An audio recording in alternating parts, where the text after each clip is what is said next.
Assalamualaikum warahmatullahi wabarakatuh. Alhamdulillahirrahmanirrahim. Assalatu wassalamu ala asyrafil anbiya'i wal mursalin wa ala alihi wa sahbihi ajma'in. Amma ba'du. Perkenalkan, saya Nadia sebagai moderator kajian Sirah Nabawiyah sore ini yang diselenggarakan oleh Masjid Baitur Rahman PKU Muhammadiyah Seruang. Terima kasih kepada hadirin yang telah hadir tepat waktu. Untuk memulai acara ini demi kelancaran dan keberkahan majelis ilmu ini, marilah kita membaca basmalah bersama. Bismillahirrahmanirrahim.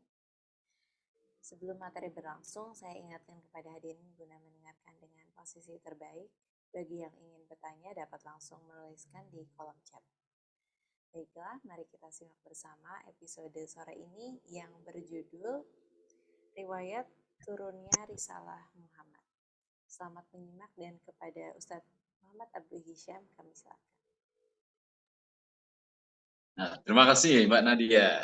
Assalamualaikum warahmatullahi wabarakatuh. Alhamdulillah Rabbil Alamin. Alladzi faradana as-siyam fi syahri Ramadan wa anzala al-Qur'an wa 'allama al-insan summa 'allamahul bayan.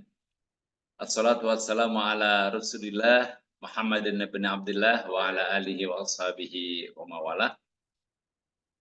Para peserta kajian yang sudah hadir pada sore hari ini, Ustaz Ajuslan Kerubun, ada Bu Afiyatun, ada Ustaz Ade Hamid, Bu Atika, Ibu Diah Ayu, dan Mbak Lilis. Ya, alhamdulillah sudah hadir. Ini bulan puasa ya, jadi rasanya sebetulnya biasa saja ya, malah justru ada suasana nuansa yang menyegarkan. Secara fisik mungkin ada sedikit perubahan karena kita berubah pola makan kita. Tapi sesungguhnya tenaga dan lain sebagainya itu biasa saja ya. Jadi tidak merupakan masalah, cuman karena perubahan sedikit jadi berdampak ya, berefek domino kan. Kadang-kadang ngantuk juga gitu, dan lain sebagainya. Biasanya yang pukul 4 ini tidak perlu masak, akhirnya harus masak ya. Yang biasanya tidak bikin kolak, akhirnya bikin kolak, ya kan? Wah, ini bulan Ramadan. Jam makan kita ini sebetulnya dikurangi kan, hanya 2 kali, tapi pengeluaran anehnya kok jadi tambah banyak ya. Jadi ada ini, ada itu, macam-macam. Ya tidak apa-apa, ini bagian dari peradaban, namanya juga manusia ya. Dengan demikian maka perekonomian tumbuh ya, semakin semarak ya, peradaban, disitulah munculnya peradaban. Jadi ini akibat manusia ini punya watak bosan ya. Kalau nggak punya watak bosan ya tidak ada toko sepatu mungkin ya, karena ya udah pakai sepatu itu aja gitu kan. Nah karena bosan akhirnya ganti sepatu, ganti baju ya. Ya baik, alhamdulillah kita semuanya menunaikan ibadah Ramadan. Semoga ibadah Ramadan mendatangkan berkah bagi kita semuanya. Berkah itu artinya bertambahnya kebaikan, ya. Bertambahnya kebaikan untuk kita sendiri, diri kita sendiri, dan juga lingkungan kita, keluarga, teman sekerja, kerabat, dan juga untuk umat Islam keseluruhan. Kita harus bersyukur ya dapat memulai sahur, buka puasa dengan nyaman, dengan aman. Bayangkan saudara-saudara kita yang di Palestina sana. Mereka berbuka puasa, bersahur itu di tengah desingan peluru ya. Sewaktu-waktu harus siap untuk berlari untuk menghindari peluru nyasar. Nah, padahal itu bukan hanya orang dewasa, itu anak-anak juga kan. Ketersediaan air juga terbatas, listrik terbatas. Bayangkan, padahal air itu kebutuhan yang paling pokok untuk mandi, untuk sanitasi dan lain sebagainya. Maka ya semoga krisis ya kemanusiaan di Gaza itu segera berakhir dan Israel, ya, Zionisme Israel mendapatkan hukuman yang setimpal. Ya. Mereka itu telah menghina nilai-nilai kemanusiaan. Jadi mereka mengaku sebagai orang-orang Yahudi, tapi sesungguhnya mereka itu mengingkari ajaran Taurat, ajaran Yahudi, bahwa mereka itu kalau melakukan penghukuman atau berperang itu tidak boleh berlebihan, tidak boleh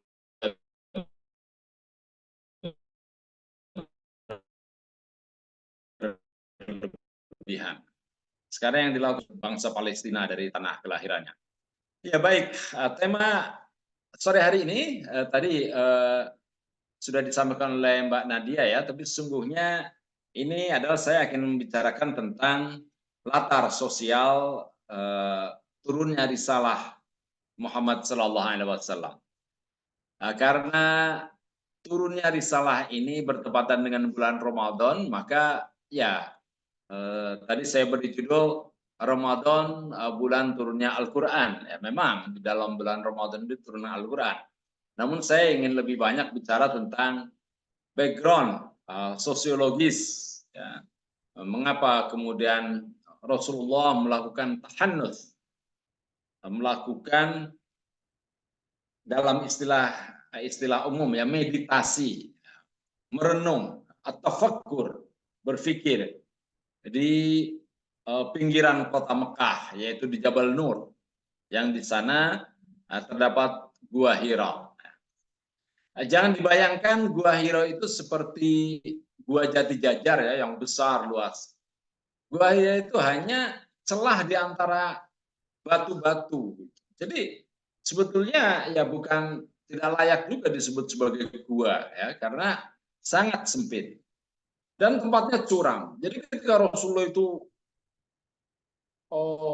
ketakutan ya, turun sambil berlari, itu sungguh tindakan yang luar biasa, tindakan yang agak nekat ya, karena tempatnya itu sangat curam ya, sehingga kalau berlari itu juga berbahaya. Nah, saya izinkan untuk share screen ya. Mana tadi ya? Oh, banyak sekali nih. Oke. Ya, ini dia. Latar sosial turunnya risalah Muhammad Sallallahu Alaihi Wasallam. Nah, kalau kita bayangkan ya, Mekah di akhir abad ke-6. Ya. Rasulullah lahir tahun 571. Ya. Kemudian ya mendapatkan wahyu di usia yang ke-40 tahun 610-an ya, berarti ya awal abad ke-7. Nah, sekitar abad ke-6 atau awal ke-7. Nah, ini Nabi dengan ditemani istrinya Khadijah ya, atau anak angkatnya yaitu Zaid bin Harisah, itu selalu pergi ke Jabal Nur untuk merenung seorang diri. Ya. Di sana juga beliau ini memperbanyak ibadah, dan juga di tengah jalan beliau itu selalu memberikan santunan ya kepada fakir miskin yang ada di sana, bersedekah, memberikan sedekah. Nah, jadi memberikan sedekah di bulan Ramadan ini merupakan kebiasaan Nabi, kebiasaan Rasulullah yang beliau laksanakan juga setelah menjadi Rasul. Nah, maka juga merupakan sunnah yang sangat baik sekali jika kita juga memperbanyak bersedekah di bulan Ramadan ini. Nah, tentu saja ya kita bersedekah kepada kaum kerabat ya, kemudian tetangga, orang-orang yang miskin, umpamanya memberikan ya sekedar tambahan untuk berbuka, umpamanya kita memasak sop ayam, ya kita sisihkan ya satu mangkok, kemudian kita kirim untuk orang tua kita, untuk ibu kita atau bapak kita ya, atau untuk ya yang masih hidup kalau orang tua sudah meninggal semuanya, untuk paman ya, atau bulik ya, atau pakde, bude ya, atau tetangga. Nah, ini memberikan bersedekah Ini sesuatu tindakan yang sangat mulia. Kita sedang membuat bubur kacang hijau atau kolak pisang, ya kita ya sisihkan barang 1 mangkok atau 2 mangkok ya untuk tetangga. Nah, kalau tetangga mungkin ya tetangga depan rumah, samping kiri kanan dan juga belakang rumah ada 4 mangkok ya. Itu merupakan kebiasaan yang sangat baik dan hendaknya umat Islam memiliki kebiasaan solidaritas yang semacam itu. Nah, pada saat itu hal yang meresahkan Nabi adalah bahwa Mekah itu menjadi pusat perdagangan. Apalagi setelah dibikin jalur perdagangan yang dipelopori oleh Hashim. Ya. Hashim bin Abdul Manaf, kakek buyut Nabi, ya. Bapak dari Abdul Muthalib, namanya Hashim itu. Beliau merintis perjalanan, ya, rute perdagangan dari Mekah ke Yaman di waktu musim dingin. Kemudian juga rute dari Mekah ke Syam, ke Syria, ya, ke Damaskus pada waktu musim panas. Nah, karena kemudian jalur itu semakin ramai, maka kota Mekah ini menjadi semakin bertambah ramai pula. Tokoh-tokoh Mekah yang memiliki modal besar tentu saja, dengan waktu yang tidak begitu lama berubah menjadi kaya, harta mereka bertambah, ya. Namun kekayaan mereka itu tidak menjadikan mereka bertambah solidaritas, kepedulian kepada fakir miskin. Orang miskin yang tinggal di Mekah juga semakin banyak. Bahkan orang-orang miskin itu digusur, ya, dimanipulasi oleh orang-orang kaya di Quraisy di Mekah itu, sehingga mereka bertambah miskin lagi, bertambah miskin. Nah, disinilah kehidupan jahiliyah itu. Oke. Nah, ini di bulan Ramadan ya. Jadi Nabi memperbanyak bertahanus atau menyendiri sambil tafakur, berpikir, merenung tentang keadaan masyarakatnya di bulan Ramadan. Yang kemudian di bulan ini pula diturunkan Al-Quran sebagai hudan. Hudan linas wa bayyinatin minal huda wal furqan. Bulan Ramadan di dalamnya diturunkan Al-Quran sebagai petunjuk bagi manusia, juga penjelasan-penjelasan mengenai petunjuk itu, serta pembeda antara yang hak dan yang batil. Jadi kandungan Al-Quran itu adalah petunjuk dan prinsip-prinsip moral. Hudan wal furqan. Hudan, petunjuk. Petunjuk bahwa kehidupan yang kemudian, hari akhir, kehidupan akhirat itu lebih mulia daripada kehidupan yang sekarang ini. Kemuliaan jangka panjang itu lebih baik daripada hasil jangka pendek. Itu adalah petunjuk Al-Quran. Maka kita dalam berbuat pun jangan sampai kemudian memikirkan saat ini saja, yang penting saya dapat untung banyak. Peduli amat besok itu tidak dapat keuntungan, tidak apa-apa. Oh, tidak begitu. Kita harus berpikir agar kita kalaupun mendapatkan keuntungan itu ya langgeng. Caranya bagaimana? Ya jangan memanipulasi orang lain. Jangan menyakiti orang lain. Tetap menghargai, tetap peduli. Jika mau berkuasa, ya hendaknya bagaimana agar kekuasaan itu langgeng. Maka harus sharing dengan orang lain. Jangan hanya untuk keluarganya saja. Untuk anak saya, udah anak saya yang pertama sudah jadi wakil presiden sekarang. Ya. Kemudian nanti adiknya, istri adiknya sudah jadi ketua partai. Nanti ya bisalah jadi gubernur DKI ya. Iparnya jadi menantu saya ya nanti akan maju sebagai Bupati Sleman ya. Menantu saya yang lain sudah di Medan jadi wali kota. Nah, kalau begini, ini artinya memikirkan saat sekarang ini, mumpung sedang berkuasa. Nah, ini mumpungisme. Dia tidak pernah berpikir bagaimana jadinya anak-anaknya dan menantunya jika dia sudah tidak berkuasa. Nah ini, itulah yang namanya petunjuk ya. Jadi kita itu harus berpikir jangka panjang, akhirat. Tapi manusia ternyata lebih memikirkan yang sekarang ini. Bal tu'thirunal hayatad dunya wal akhiratu khairul laka minal ula. Wal akhiratu khairu wa abqa. Ya. Tapi manusia kemudian ternyata lebih mengutamakan yang sekarang ini. Tidak memikirkan jangka panjang.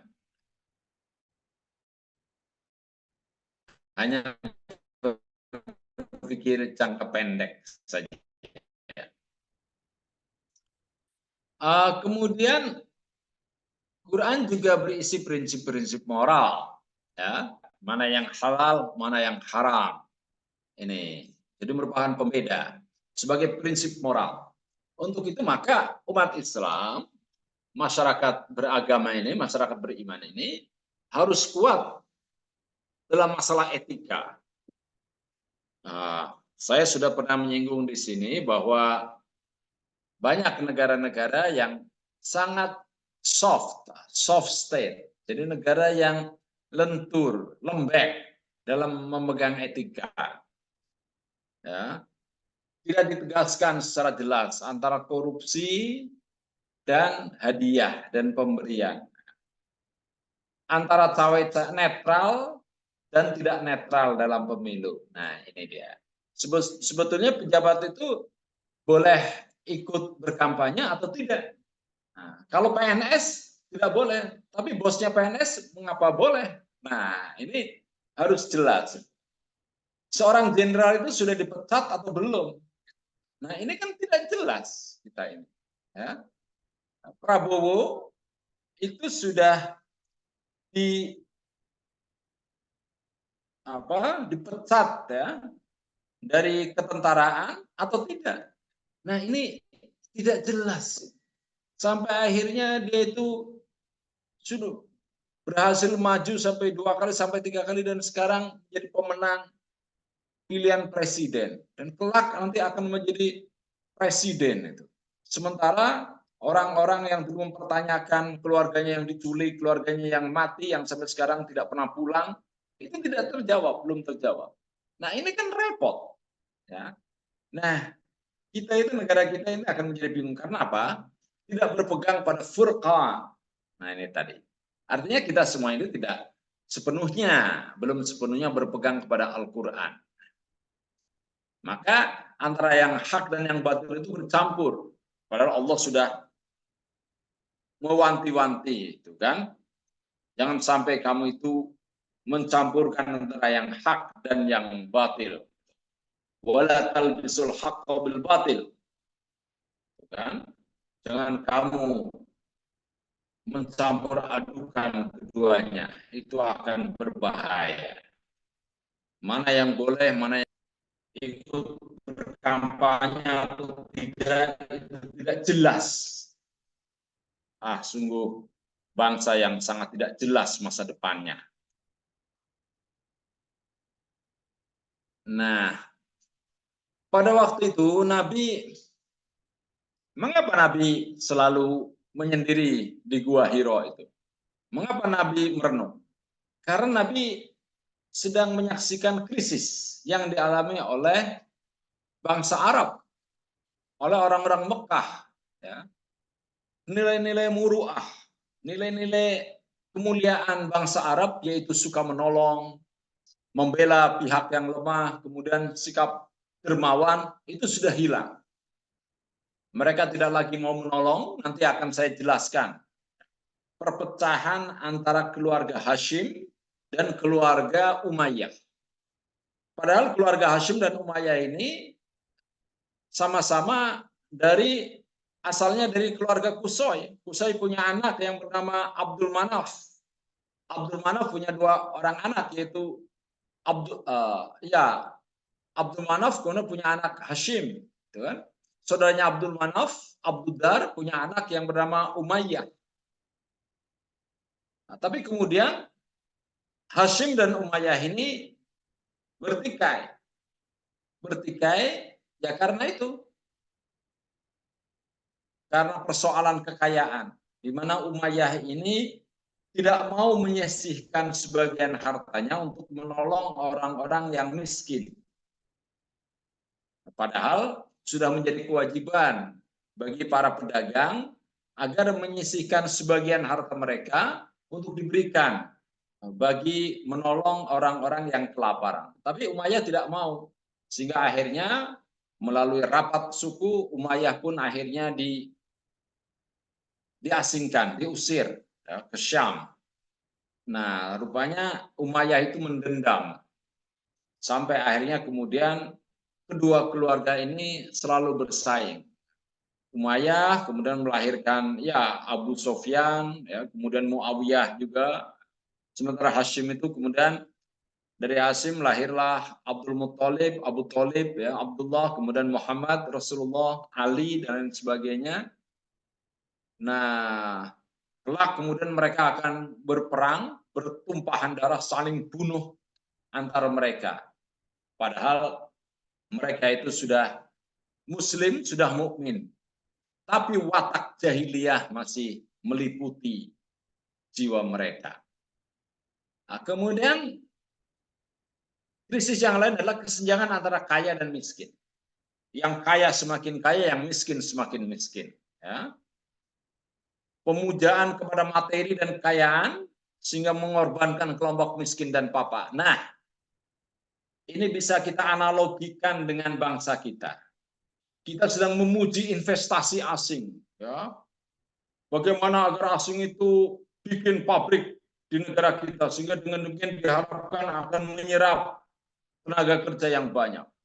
Maka kemudian untuk pembangunan pabrik ini sebuah pulau disediakan, Pulau Rempang, dan penduduk asli yang tinggal di situ harus pergi dari Rempang untuk memberikan tempat bagi orang-orang Cina, pengusaha-pengusaha Cina yang datang dengan yuan, dengan cuan-cuan mereka.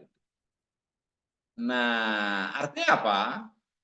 Demi investasi, demi kekayaan, orang miskin dikorbankan. Nah, ini juga yang dilakukan oleh bangsa Quraisy, dan itu membuat galau Rasulullah, merisaukan hati Nabi, sehingga Nabi itu harus bertafakur, harus bertahanus di Gua Hira itu. Walaupun saat itu Nabi masih mengikuti agama kaumnya, ya, masih belum mendapatkan wahyu saat itu.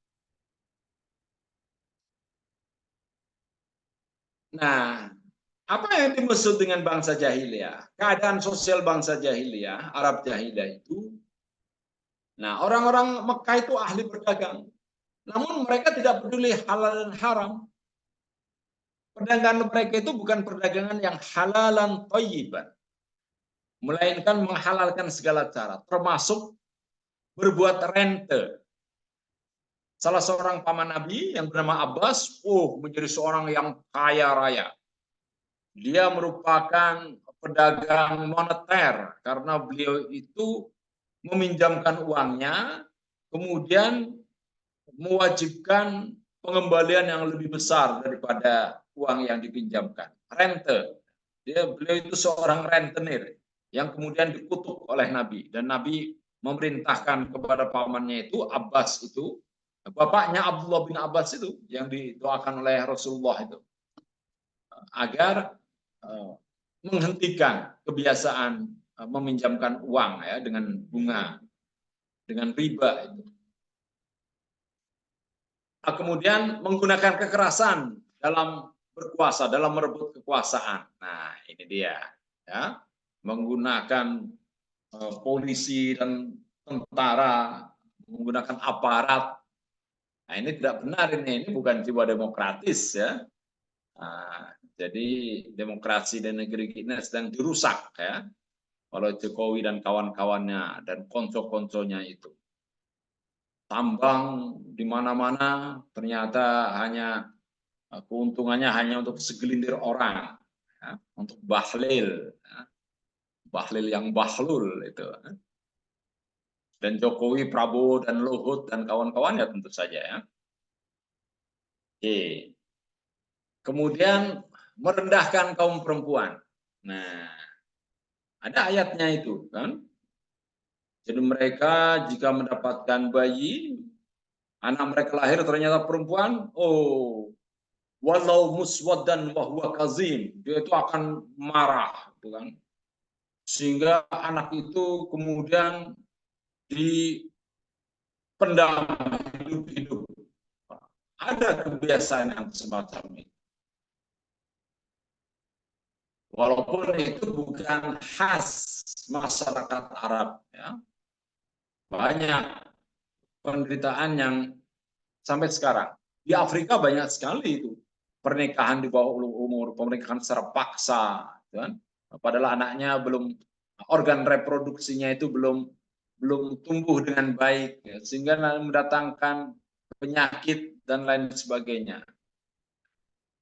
Kelak jika mereka sakit, mereka harus diisolasi dalam sebuah gubuk di pinggir hutan, padahal di hutan itu banyak hewan buas, banyak hyena, banyak serigala, dan sering sang anak perempuan itu ketakutan karena banyak serigala dan hyena di sana.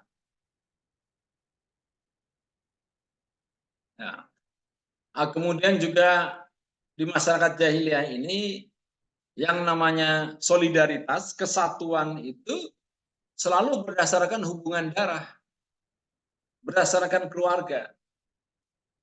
Jadi saya bersatu umpamanya dengan seseorang, dengan Ustadz Ade Hamid ya karena ada hubungan darah. Kalau tidak ada ya tidak bisa. Saya harus membela saudara saya yang sedara. Walaupun dia itu bersalah, saya harus membela. Sementara Nabi nanti akan mengubah itu semua dengan hubungan keimanan. Ya. Jadi prinsip keadilan harus ditumbuhkan. Nah, tentang menumpuk harta, ya, itu disinggung dalam Al-Quran. Nabi mendapatkan wahyu, alhaakumut takatsur. Berbangga-bangga dan memperbanyak dunia telah melalaikan. Hatta zurtul maqabir.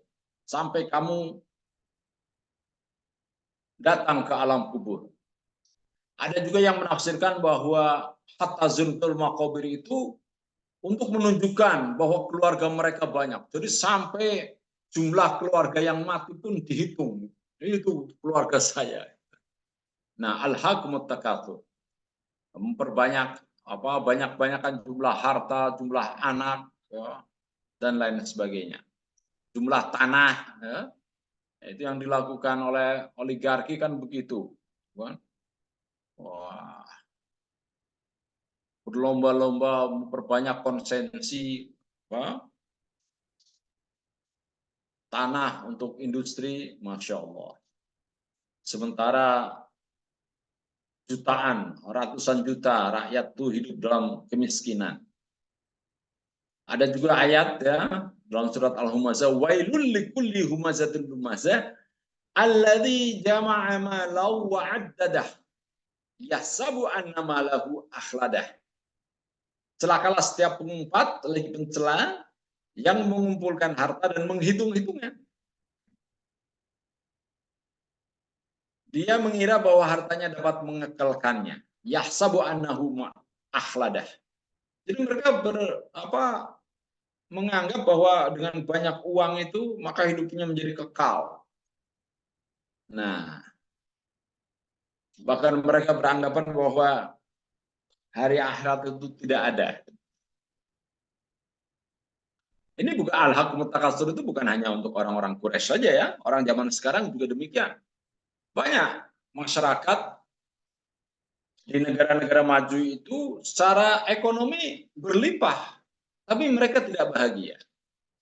Ada seorang ahli tafsir ya, namanya Muhammad Asad. Muhammad Asad ini tadinya orang Yahudi tapi masuk Islam, kemudian mempelajari Al-Quran hingga menulis tafsir, namanya Risalatul Quran, The Message of the Quran. Istri beliau itu adalah seorang pelukis. Seorang pelukis itu biasa memperhatikan wajah orang, ya, karena selalu memperhatikan gerak wajahnya untuk dilukis. Nah, istri Muhammad Asad itu ketika berada di Eropa Tengah, di negara-negara seperti Hongaria, Austria, yang ekonominya sedang tumbuh baik, itu dia lihat masyarakat Eropa itu tidak ada yang bahagia wajahnya. Padahal mereka di bidang harta secara materi mereka berlimpah, tapi tidak bahagia. Nah ini alhaakumut takatsur.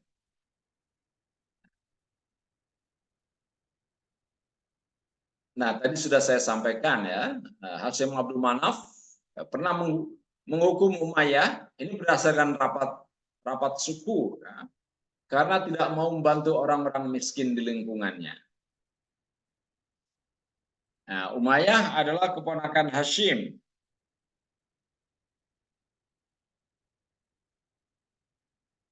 Ia pedagang kaya raya. Sebagai pemimpin Quraisy, Hashim mewajibkan para kerabatnya yang memiliki kekayaan agar menyisihkan sebagian hartanya untuk kepentingan orang-orang miskin di saat paceklik. Nah, namun Umayyah menolak, ya,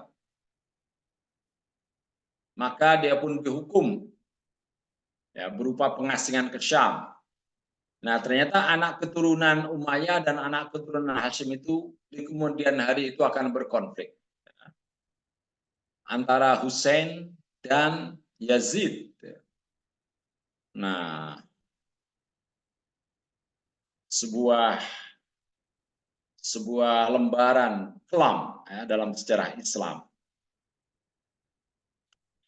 Nah, dulu juga ada seorang pedagang Yaman yang mendapatkan perlakuan tidak adil. Ya. Dia menjual barang kepada seorang anggota keluarga Bani Sahm, yaitu Al-As bin Wa'il As-Sahm, ya, bapak dari Amr bin As. Al-As melanggar kesepakatan dengan tidak membayar barang yang ia ambil. Kemudian di padang pasir, padahal di padang pasir seorang yang tidak berafiliasi dengan suku atau tokoh yang kuat, nasibnya tidak terjamin. Pedagang Yaman itu tidak memiliki pelindung. Ia berkeras menuntut haknya dan meminta para tokoh Mekah menolongnya. Kemudian ia mendaki Jabal Qubais dan menyuarakan kasusnya. Ya alafir lamadlumun bidu'atuh bibatni Makkah na'id dari wal nafar. Wahai keluarga Fihir, saya menjadi orang yang terzalimi. Barang-barang saya itu diambil. Dan kejadian itu di tengah kota Mekah. Padahal saya sekarang ini sedang dalam berihram, ya, belum menyelesaikan umrah. Wahai tuan-tuan yang bijaksana, di manakah itu kan kehormatan kalian? Di manakah peri kemanusiaan tuan-tuan semuanya? Nah, ini ya terjemahannya. Wahai di tengah kota Mekah, sementara ia jauh dari rumah dan sanak keluarga, dalam kondisi berihram, rambut kusut dan belum menyelesaikan umrah. Wahai para pembesar di antara dua batu, Hajar Ismail dan Hajar Aswad, sungguhnya Baitullah ini hanya pantas untuk orang-orang yang sempurna kehormatannya, bukan untuk orang yang jahat dan suka berkhianat. Artinya apa? Kasus yang dialami oleh pedagang Yaman ini bukan satu-satunya. Banyak sekali orang pedagang-pedagang yang kemudian barangnya tidak dibayar oleh orang-orang Mekah. Jadi seenaknya saja mereka merasa lebih kuat. Kalau nggak saya bayar, lu mau apa? Kayak gitu ya. Ya sama seperti sekarang ini. Udah, yang menang si A, terus mau apa kamu?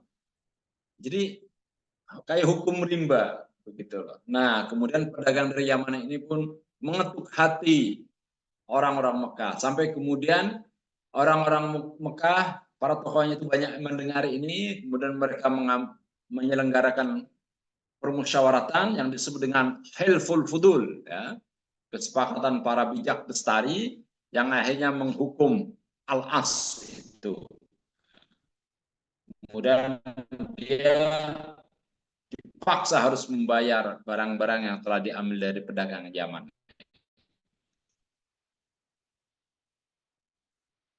Nah, artinya apa? Banyak sekali persoalan-persoalan yang berlaku dengan sangat tidak adil di Mekah. Usaha bagaimana caranya berjuang untuk menegakkan keadilan itu. Sampai akhirnya turunlah wahyu. Nah, jadi yang menjadikan Nabi itu mendapatkan wahyu itu karena keprihatinan beliau yang luar biasa. Sehingga beliau itu harus bertafakur, berpikir, sedemikian kerasnya berpikir sehingga akhirnya beliau itu mendapatkan inspirasi, wahyu dari Allah, bagaimana caranya jadi bangsa yang maju peradabannya, menjadi bangsa yang penuh kasih umat manusia. Dan itu semua terjadi di bulan Ramadan. Nah, sebagaimana bulan yang kita semuanya ini sedang berpuasa di dalamnya. Nah, maka mudah-mudahan kita semuanya ini memiliki kepedulian sebagaimana Nabi Muhammad itu. Ya. Sehingga dengan demikian maka kita diberikan inspirasi untuk memajukan bangsa kita, memajukan masyarakat kita. Saya sampaikan ya, ini bulan puasa ini ya sebentar sajalah, setengah jam uraiannya. Terlalu banyak nanti bisa kehausan ini ustadznya ini. Baik, silakan Mbak Nadia, barangkali ada yang bertanya. Ya, ada pertanyaan dari Ibu Alin. Assalamualaikum, izin bertanya, masyarakat zaman Nabi disebut jahiliyah, yang dimaksud jahiliyah dalam hal apa Ustadz? Terima kasih. Oh ya, terima kasih. Ini dari Mbak Alin ya. Ya, mereka itu jahil. Arti kata jahil itu adalah adamul ilmi bisyai'in. Ya, jadi ketiadaan ilmu pengetahuan. Artinya bodoh. Namun sesungguhnya jika kita katakan bahwa bangsa Quraisy itu bangsa yang bodoh, itu tidak benar ya, tidak tepat. Karena mereka banyak orang-orang yang terpelajar ya. Umar itu adalah seorang penyair, seorang yang pandai baca tulis. Anaknya yang perempuan, Hafsah pun sangat terpelajar. Abu Sofyan apalagi ya. Tidak mungkin bangsa yang bodoh itu dapat melakukan perdagangan hingga ke Syam. Padahal Syam pada waktu itu adalah Romawi, ya, dikuasai oleh orang-orang Roma. Nah, orang-orang Eropa, orang-orang Kristen Romawi. Jadi mereka itu orang-orang yang pandai, cerdas. Mereka disebut jahiliyah itu tadi karena dalam melakukan perdagangan mereka itu tidak mempedulikan yang halal dan yang haram. The end justifies the mean, ya. Tujuan menghalalkan segala cara. Nah, ini dia. Yang penting saya beruntung, mendapatkan untung. Yang penting saya menang, apapun caranya. Dan itulah cara-cara yang pernah digunakan oleh Partai Komunis. Partai Komunis dulu itu menghalalkan segala cara. Untuk itulah maka orang-orang seperti Muhammad Nasir dari Masyumi itu, mengapa Masyumi itu selalu bertolak belakang dengan PKI, dengan Partai Komunis Indonesia? Bukan karena Partai Komunis Indonesia itu asasnya adalah materialis ya, yang menentang Tuhan, ateisme. Bukan itu yang pokok. Tapi yang paling pokok adalah karena mereka itu anti demokrasi, menghalalkan segala cara. Nah, sekarang juga sudah mulai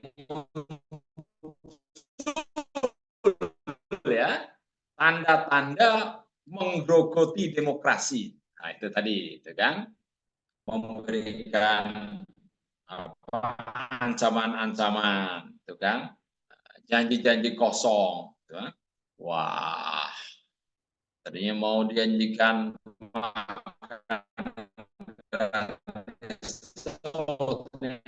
tanya anak-anak sekolah, ketika nggak ada dana bos untuk makan siang, wah guru-guru kita semakin kurus itu kan. Nah inilah solusi orang-orang yang hanya memikirkan jasmani, ya. Orang-orang yang memikirkan dunia, bukan akhirat. Orang yang lebih memikirkan jasmani daripada rohani. Nah, padahal kita, Ibnu Sina itu mengatakan bahwa bukan al-aqlus salim fil jismi salim, melainkan al-jismu salimu fil aqlis salim. Badan yang sehat itu berada dalam otak, dalam jiwa yang sehat. Walaupun badannya sehat, tapi kalau jiwanya itu tidak sehat, ya tidak bisa kita namakan manusia normal itu. Nah, jadi yang dimaksud dengan jahiliyah itu bukan berarti mereka bodoh, oh mereka pandai, orang-orang cerdas mereka itu. Orang seperti Abdul Muthalib itu cerdas itu. Abu Thalib apalagi ahli pendidikan. Hashim, Abdul Manaf, Kusoy itu orang-orang cerdas ya. Dan sudah ditemukan peninggalan-peninggalan prasasti bertulis ya, bertuliskan Arab.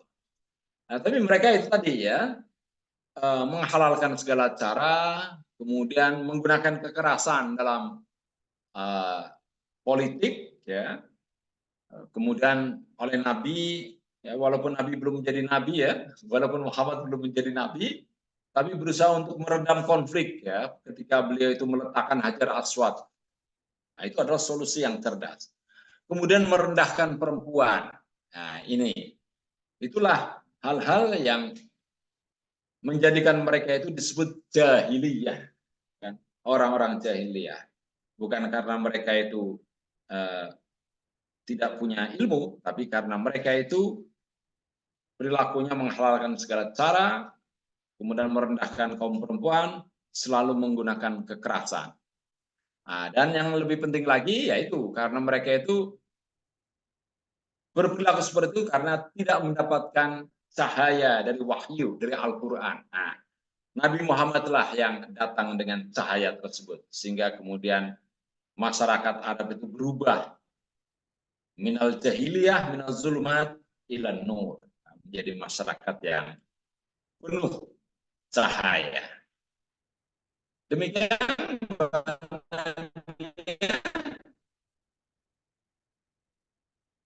Oke. Ya, tidak ada pertanyaan lagi ya? Belum ada pertanyaan. Baik, kalau tidak ada, maka oh ya, terima kasih. Baik, kalau tidak ada, maka kita akhiri sampai di sini perjumpaan kita dalam kajian Sirah Nabawiyah. Dan mari kita berdoa semoga Ramadan ini mendatangkan oleh Allah dan bangsa kita dijaga oleh Allah menjadi bangsa yang adil, makmur, dan mendapatkan kebahagiaan.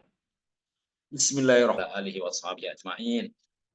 Allahumma ighfir lil muslimin wal muslimat المؤمنين والمؤمنات الأحياء منهم والأموات إنك سميع قريب مجيب دعوات يا قاضي الحاجات ويا غافر الذنوب والخطيئات اللهم ادفع عنا البلاء والوباء والفحشاء والمنكر والمحن والفتن من بلدنا هذا خاصة ومن بلدان المسلمين عامة اللهم بارك لنا في رمضان اللهم بارك لنا في رمضان اللهم تقبل منا في صلاتنا وصيامنا وجميع عبادتنا اللهم اجعل هذا بلدا آمنا وارزق أهله من الثمرات من آمن منهم بالله واليوم الآخر ربنا آتنا في الدنيا حسنة وفي الآخرة حسنة وقنا عذاب النار والحمد لله رب العالمين Assalamualaikum warahmatullahi wabarakatuh. Waalaikumsalam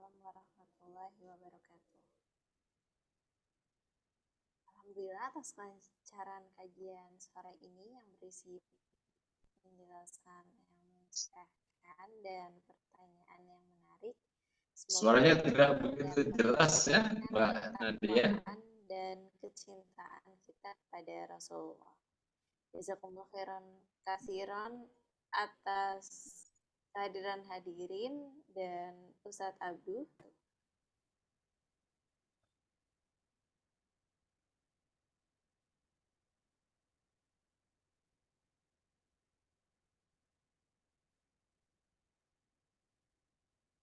Oke, baik.